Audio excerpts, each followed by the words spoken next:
Hi guys, Mrs. Sloth and I are back. We are talking about Goldilocks. This is the last day we will be looking at Goldilocks, and we're thinking about making a connection. So we have talked in class about making a connection before. That's right, just about what it reminds you of. So when you're reading a story, what does it make you think about? So we might make a text to world connection, something that we know about the world. We might make a text to self connection, something that we have done before. It might remind us of that. Or a text to text connection, something, it might remind us of another book we've read or a movie we've seen.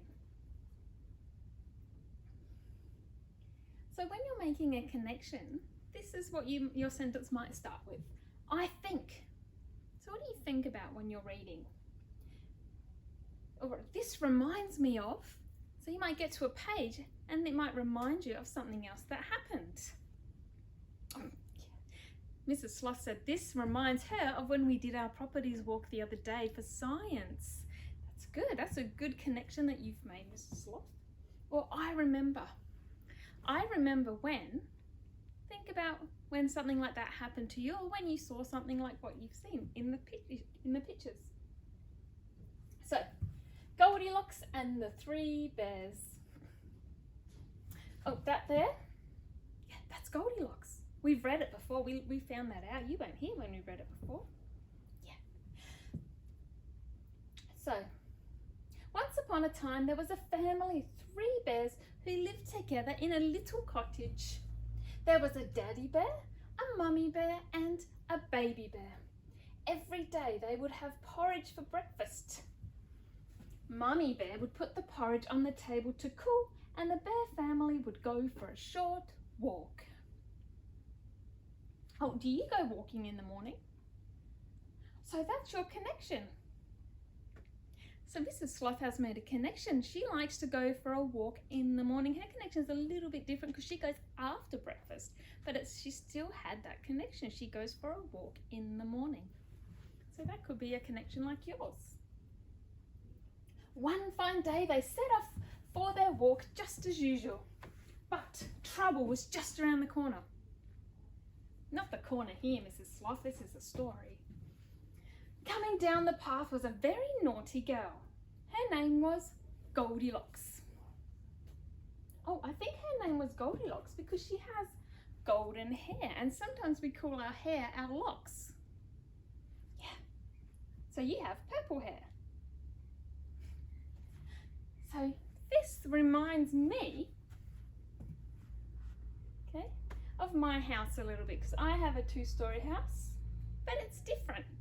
So it's not the same as this, but I do have 2 levels in my house. So it could remind you of your house. The bears, it might remind you because there's a mummy and a daddy bear. If you go for a walk with mummy or daddy, might be your connection. Goldilocks looked through the window of the bear's cottage. Then she opened the door and went inside. Said Goldilocks, I smell porridge.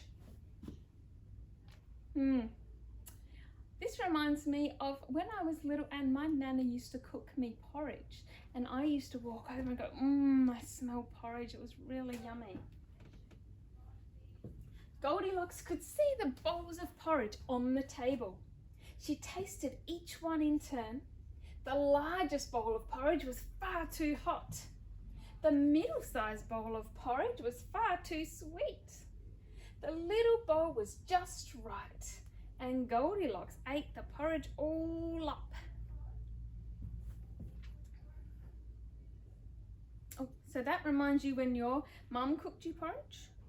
It was too hot, so you had to wait. Oh, so that's a good connection there. Reminded Mrs. Sloth of when she had porridge that was too hot.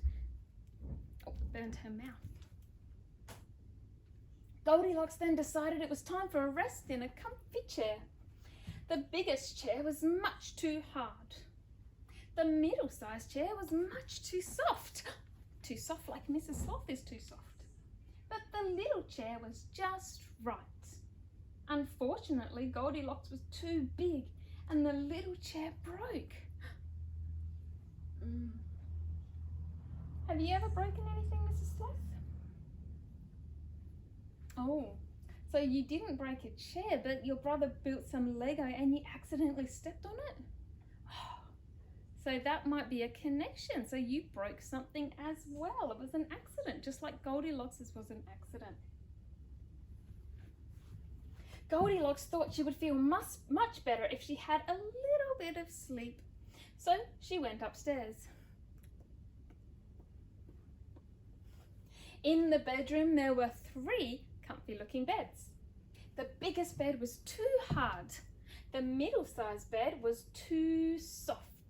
But the little bed was perfect, and Goldilocks was soon fast asleep. Oh, yeah, that makes me think about going to sleep too. You're tired. You only just woke up. Oh, sloths are always tired. Okay. Just then, the 3 bears arrived home. Oh, Daddy Bear says, I smell trouble. They were about to have a big surprise. This isn't the good kind of surprise, is it, when there's somebody in their house? But you might have had a big surprise that was a good one. Have you ever had a big surprise that might remind you of that? Somebody's been eating our porridge, growled Daddy Bear. He was very cross indeed. My porridge is all gone, cried Baby Bear. This is not right, exclaimed Mummy Bear.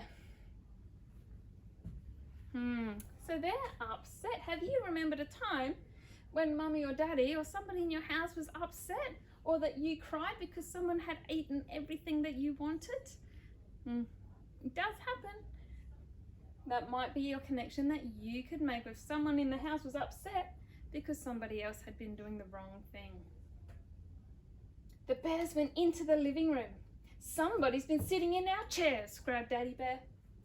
My chair is broken, cried Baby Bear.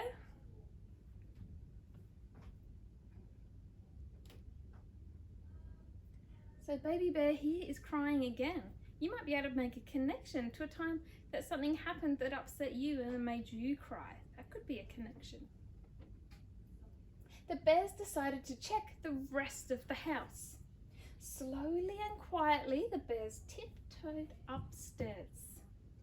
When they got there, they couldn't believe their eyes. My goodness, exclaimed Mummy Bear. Do you ever remember a time where you saw something that you couldn't believe your eyes, and it was like, wow, I didn't expect to see that. Just like they did not expect to see Goldilocks in the bedroom, did they? Fast asleep in Baby Bear's bed was Goldilocks. I think we need to teach this naughty girl a lesson, said Daddy Bear. So Daddy Bear opened his mouth as wide as he could. He puffed out his chest, mouthful of air, and let out a loudest bear growl you ever heard. Roar! Have you ever heard a bear growl? That might be a text to film connection. You might have seen a bear growling on TV. As quick as a flash, Goldilocks woke up and ran out of the cottage and up the path. And she never came back. So there's lots of different ways that we can make connections when we are reading a story.